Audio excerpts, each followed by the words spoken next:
Hello and welcome to the How to Choose Happiness and Freedom Show. I'm your host, Lauren Foster, happiness teacher and founder of Be Happy First. As a certified life mastery consultant, masters of wisdom and meditation teacher, and primal health coach, I'm on a mission to help 1 million women learn to be happy and free on purpose, healthy, wealthy, and joyfully living life on your own terms. Happiness is a choice, and you can always choose to be happy first. Thanks so much for being here. Now on to today's episode.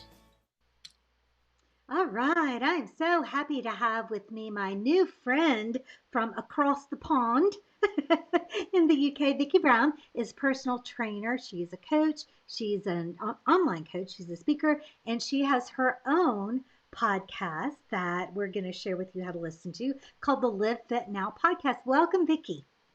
Hello, thank you so much for having me, Lauren. I can't wait for this conversation because we had such a good one a couple of weeks back. Yeah, my mission is to find like-minded people who are empowering people, especially women, to live life on their own terms. And that is so much easier to do when you're walking around in a body that feels good.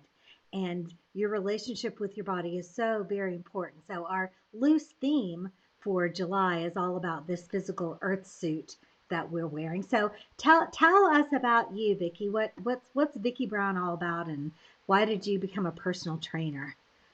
Wow, it's quite a story. I guess I have constantly evolved to the point where I am now. And actually, I was going down a path of having a law career. That was kind of where I could see my life going. And during my A-level year, I'm going back a little bit, I actually got really sick, and it completely changed the way I considered the need to look after myself. So I kind of had that pivotal moment that made me think, right, I need to actually look after myself so that I can be well for the rest of my life. I give myself the best shot to getting better.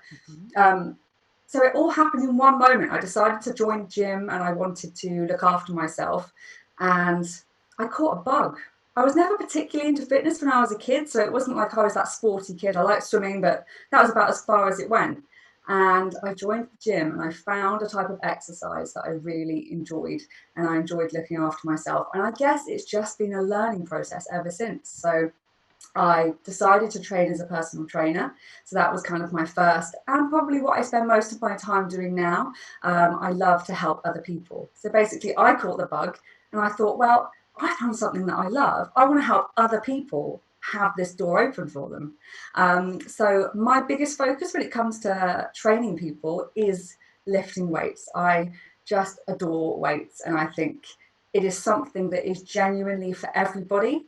We all have to find our own starting point and build our foundation, but to have a strong body is so important. And it was, as I say, a development. So it was just kind of opening the door, and the more and more I've got into it, the more you come to realize how your body reacts. It feels differently. And the more people I work with, I realize how disconnected we can so often be with our bodies. So for me, it's become a journey of reconnecting not only with my own body, but actually helping others connect with theirs. And I guess that's one of the main reasons I started the podcast. It's a great way of speaking to lots of other like-minded people with different holistic backgrounds, and helping more people, because it's about educating and empowering, because we have the power to change the quality of our lives, and we just need a little bit of help and knowledge to do that. Okay, so I feel like there is a conception out there that lifting weights is all about bodybuilding and building, having that muscular physique that you see on bodybuilders. But you and I know that there are way more benefits. But tell our audience what those benefits are. Yeah, you're so right. And particularly women, there is this massive misconception, and the amount of times, honestly, I'll be a multimillionaire if the amount of times that I've been asked, oh, but I don't want to get too big, or, I'm worried about getting too big. And honestly, the truth is, it's really, really hard to build muscle, particularly with women. We don't have as much testosterone in our bodies, and we build muscle at a very, very slow rate, which actually on one hand is quite frustrating once you get into it. But the truth is, it's hard. But that is not a bad thing. That's just the thing that's often the fear of stopping people doing it. So that fear's gone. Honestly, it's very difficult to do. The second one is, the fact is, our bodies are how we live our day-to-day life. And if it's not strong and it doesn't know how to work, we sit so often and our bodies and our muscles are not strong. The bones are not being given the resistance and the force that they need. Our muscles do not know how or cannot support our bodies properly. And particularly as we age, I work with a lot of people over the age of 40. Unfortunately, our muscles start to deteriorate. So the day-to-day stuff can actually start to get more difficult. You start to get the aches and pains, the back pains, the neck pains, all the different things. Everyone has their own experience, but we all have the power to start where we are. You know, we don't want to dive too far in. You've got to start from your foundation, but build ourselves up. And it can, and I have worked with many people that they have felt the strongest they ever have because they've never worked their body in that way. And their body has that support. And yes, a lot of people want to look better. Weights definitely does that for you. It tightens up the skin and it makes you start feeling more defined and toned. But ultimately, it makes you feel stronger. Your posture improves. Things in life become easier. The things you do just day to day become easier. And this whole concept of aging doesn't need to be accepted. We can do things for as long as we want. My oldest client's 82, and it's phenomenal. You know, there's never a time you need to stop. You just need to figure out how to do it for you at that time. That's awesome. I love that you said that. And that's, one of the things that I'm going to be 55 in August.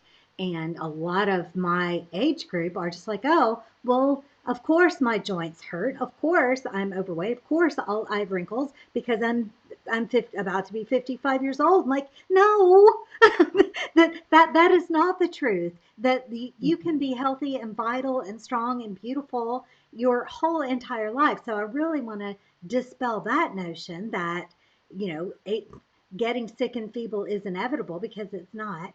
And I want to pull the confidence part out of what you just said, in that there is a confidence in putting your body to a test, and your body does what you asked it to do, and you see your strength building. And this is a very hands-on way of showing yourself that you are a powerful creator in this world, and that your body wants to work with you if you will give it the right input and the right stuff. Yeah. Right? Yeah, it's so true. And I will often have people say to me, no, I can't lift that. I can't do that much weight. No, that's not.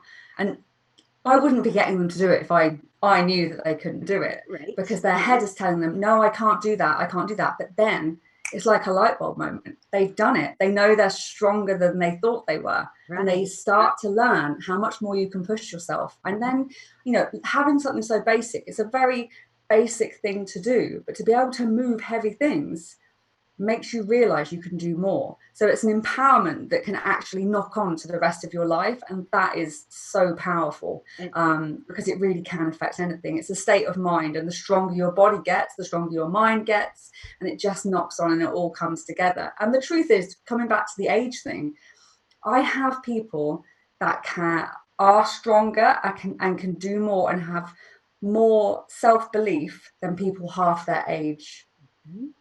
Age is not necessarily a sign of fitness or strength in any way. There's so many factors. And yes, as you age, you might need a little bit more recovery time. There may be a few factors to take in, but ultimately there is no need to think, oh, I'm old, I don't need to do that, or I shouldn't do that, or I can't do that, because you absolutely can. Right. And it's never too late to start. That's right. We get to be happy and free our whole lives. There's not a limit. There's no law that says, oh, you only have 35 years of being happy and free and fit and beautiful, and then the rest of your life is something else. So, and I love how you're weaving the life lesson in there. Is don't say can't. Can't is a very disempowering word. And a lot of times we're saying that about things that we don't know. We haven't tried, or something that we haven't yet learned how to do. Okay, so I'm a primal health coach, and so our basis of how physical movement is, well, for one thing, we want to abolish the um, what do we call it? We call it the fit couch potato. That the person that faithfully goes to the gym for an hour every day, but they spend 13 hours sitting in front of a computer or sitting in front of a TV. And so one of our first premises is to build movement into your day so that you're not being still all the time. And I don't know who said it first, but sitting is the new smoking is, kind of a thing. So Yeah. so I have different work areas. I have stand-up workstations. I have sitting on the floor workstations, and just getting your body in different positions and going for a walk. So that's the first premise. And then the second is to have low intensity cardio. That the high intensity sustained chronic cardio is unnecessary stress for your body.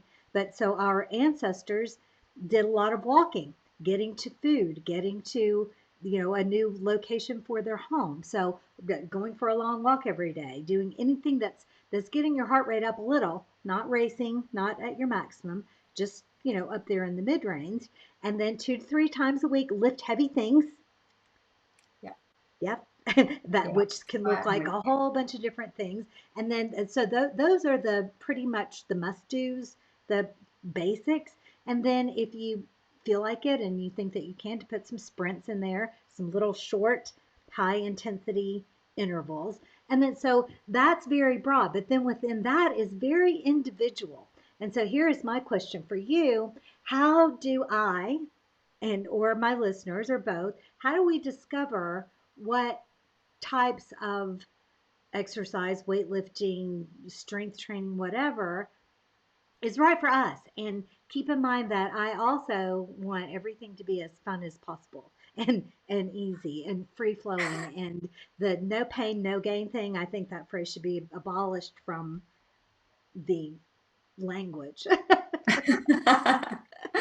Well, I absolutely loved what you were saying, and I completely agree. And actually, I think there's quite a misconception about what a personal trainer is. And perhaps I take that as a personal thing. Perhaps there are personal trainers that fit into that stereotype that you might think of. But the truth is, the way I work with people is you have to look at overall lifestyle. So all those things that you were just saying is absolutely right. We need to move more. We have become an incredibly sedentary society, and it's not good for us. We're not made to sit. I have barefoot shoes. I want to allow our bodies to work as much as possible, sitting on the floor, all of that stuff. It's so important. And I actually think it's really important to just try things. And that might involve getting a coach because, of course, something like lifting weights, you might be a little bit nervous of. There's a lot of people that aren't confident enough or don't want to walk into the weights area of a gym. And I completely understand that. If I head to a new gym, it's like always a bit daunting. You've got to figure out how to use the equipment. And, I know what I'm doing. I know how to do all the moves, but it's still, I can understand how much it's a no-go for people. Mm-hmm. So I guess I would say, if you want to try weights in some way, if you can take some time to invest in some sort of coach for an hour or two, just show you the basics so you know how to safely execute the moves. You need to have some sort of program to follow so that you can, again, do it long enough for maybe 4 or 5 weeks to actually give it a good go and see if it's for you. And there are so many different ways to resistance train as well. Some people love body weight, some people love dumbbells and barbells. I'm a big fan. Some people love kettlebells. There are lots of ways of doing it. And I think the best way of finding out is to just try. And I've had people come to me and they've been like, oh, I hate exercise. They're still coming to me because they think, I know I've got to do something. I need to look after myself, but I hate exercise. So they're basically saying, yeah, good luck. I'm not really wanting to be here, but I'm here nonetheless. And a few weeks later, they're like, I love this. I found a type of training that I actually enjoy because it feels different. The way it feels difficult is so different from cardio. Mm-hmm. So if you've tried running and you're like, oh, I hate running, it's so the opposite. Just give it a try. As I say, when I first started, I wasn't super sporty and like this was just inevitable for me to get into this. Mm-hmm. It wasn't. It was quite the opposite. I found a different way of moving my body that I liked. So getting a little bit of professional advice to be able to show you the basics, to give you the confidence, but then ultimately You can do it in so many different ways. You might want to join a class. You may want to join a gym. Or it's very easy, and I think people have realized even more during lockdown, you can actually do a hell of a lot at home. You can get some very basic equipment and you can do some really good workouts at home. And not only is that going to be a great time saver, it's easier to do.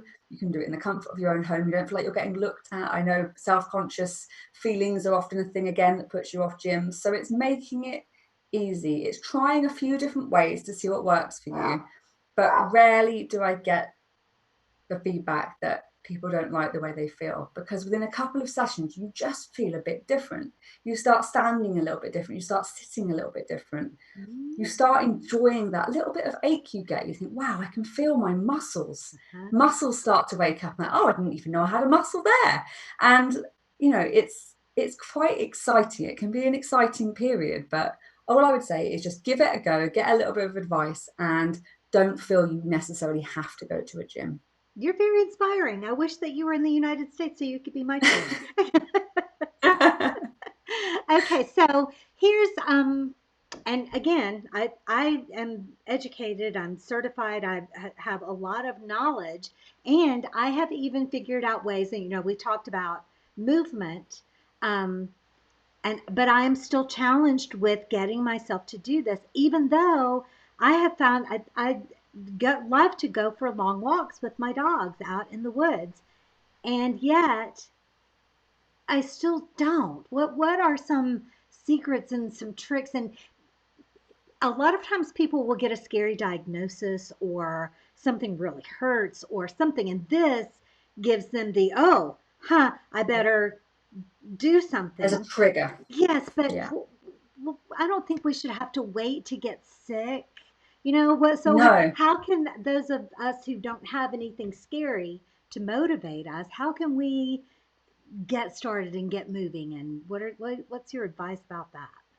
Yeah, I love this question because actually that is exactly it. My passion is to inspire and educate people to take care of themselves so they don't get sick, not waiting until you do, because, we don't want to get to that pivotal moment. We need to make it easy. And I think we need to find some joy in it.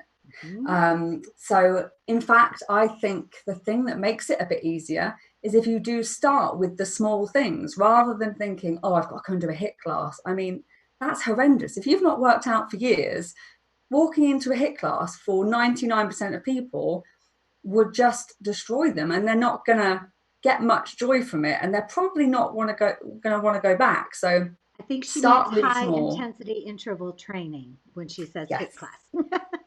exactly. For those of us who are not Yes. I know, it's the jargon you don't even think about, isn't it? So, I mean, likewise, I have a dog and I just love walking. And I think walking is a really good place to start.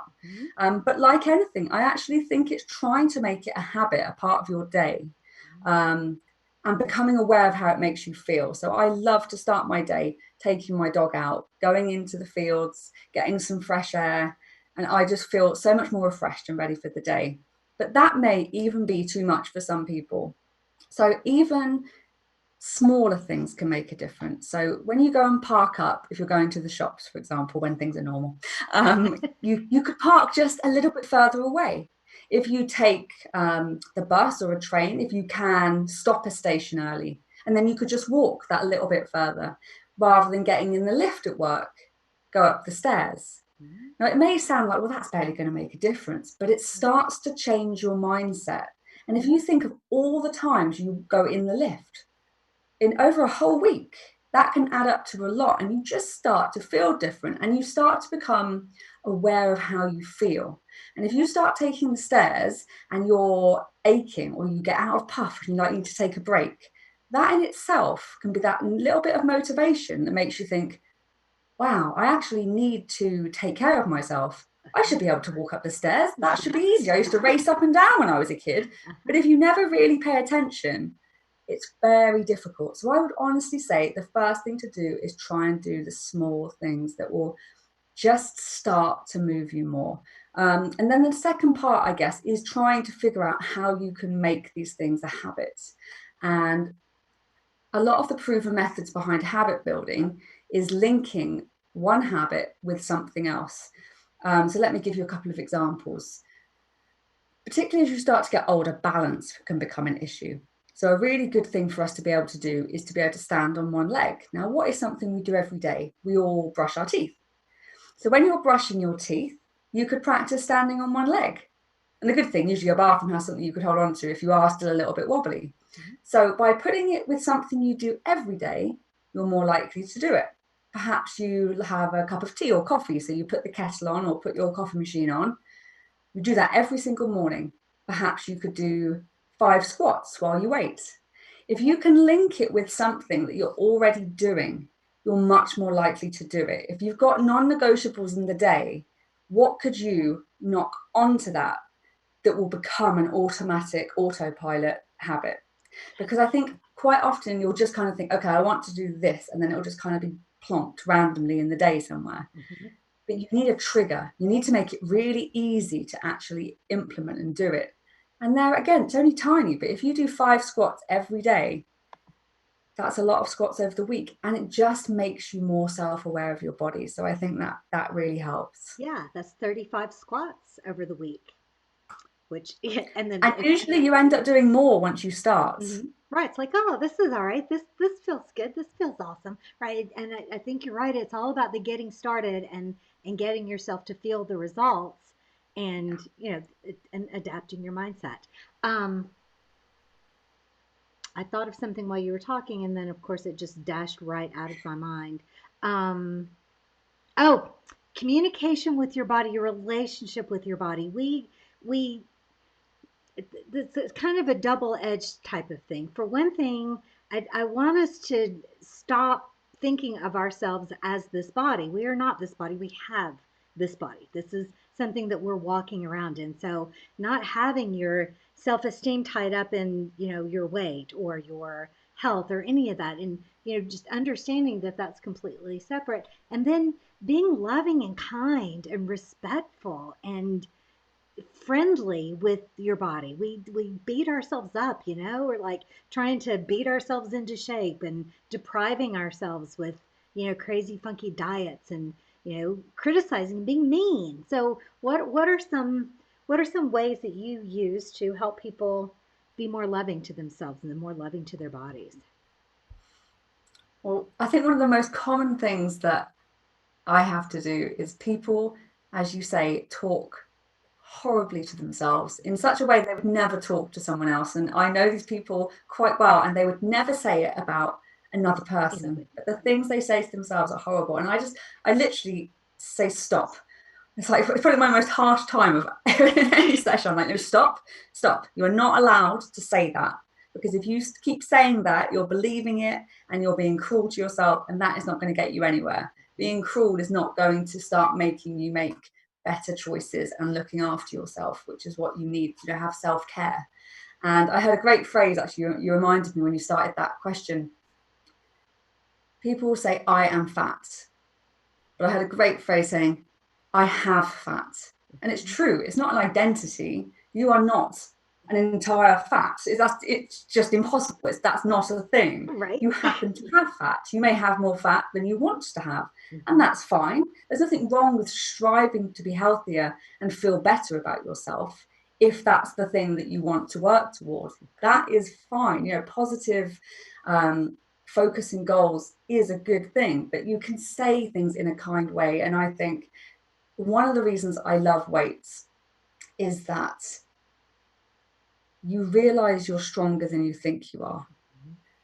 And it starts you to be a little bit more positive to yourself, about yourself.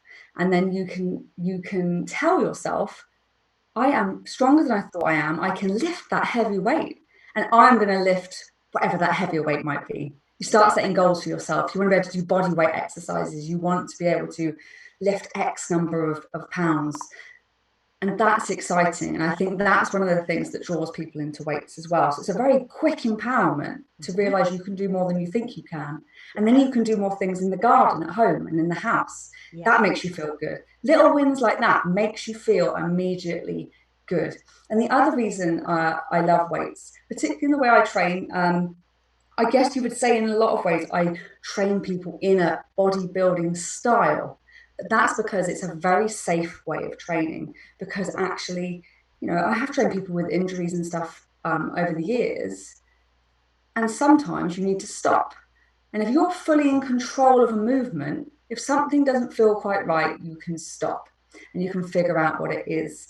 And I will get someone to do an exercise and I will try and teach them mind muscle connection.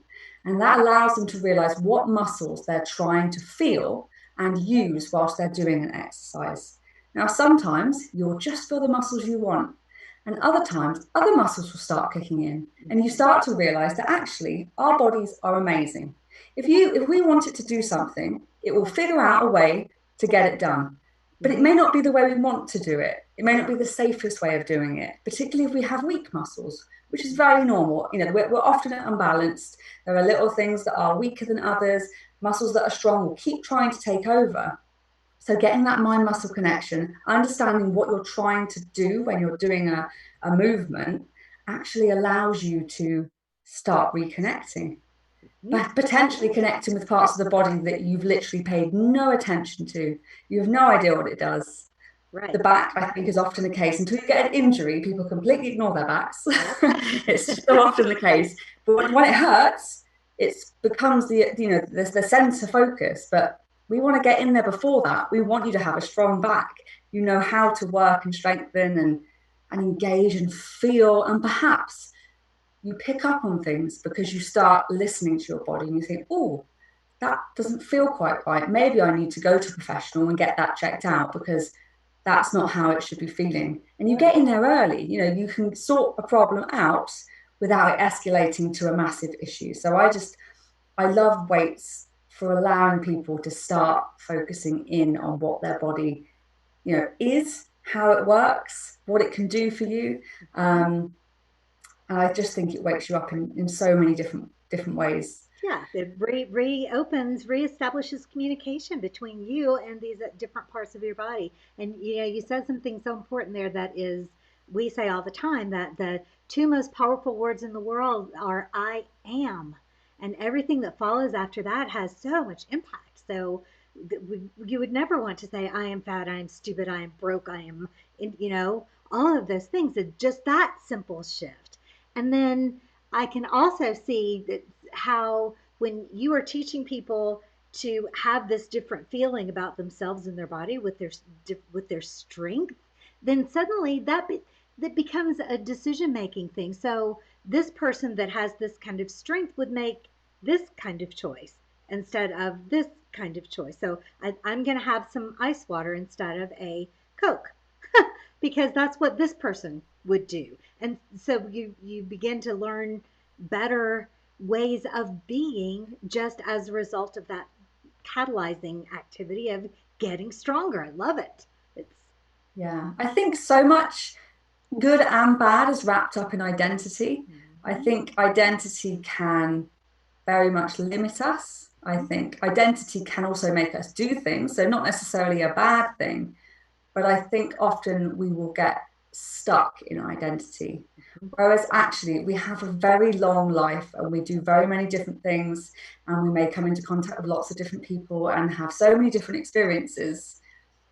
We may no longer belong to an identity, but I don't think we're often very good at letting go of one in order to be able to draw on and accept a new one, because actually we're going to evolve. There might be some strands that go through our whole lives, maybe, perhaps, who knows, we'll find out at the end. But it's very likely that most of our identities will evolve, and I think it's important to let go of some and allow new ones in order to have a fulfilling life and allow ourselves to sort of live to our full potential. Yeah, to let go of limiting beliefs and acquire new, more empowering ones. I love it. Love it, love it. Okay, so Vicki, she has the LiveFitNow podcast, and we're going to share the link to that with you, and we'll also share her email address if you want to reach out to her and get more information, especially if she's an online coach, so you don't have to be in the UK, you don't have to be in Europe. You can be in the United States or Australia or anywhere in the world. So global I community love that we helping have. people. So any questions people have, please do just get in touch. Okay, cool. So I'm checking the comments here real quickly. I don't see any questions. All right, is there anything that you want to add before we wrap it up for the day? Well, I will just say, I hadn't let you know yet, but I launched our podcast conversation today, so people can hear what you had to say on mine. Oh, that's right. I was a guest That on was a her real show. nice balance. So this is our third conversation, and they're all mixed up in my head. So yeah, go and check out my episode of the Live Fit Now podcast, and hang around and listen to the other experts too. All right, awesome. Vicki, thank you so much for joining me. We're going to stay in touch. I'm very happy that I know you, and I'm going to come and visit you because you live in one of Oh, the places definitely. that I really. I'm going to come to your mountain. Yes. Maybe we'll have our own. We'll visit each other, but then maybe we'll swap, like in that movie. Yeah. Great idea. All right, awesome. We're going to be back here on Tuesday with another great guest. In the meantime, have a wonderful rest of the week and an awesome weekend. And remember that happiness is a choice, and you can always choose to be happy first. I'll see you next week.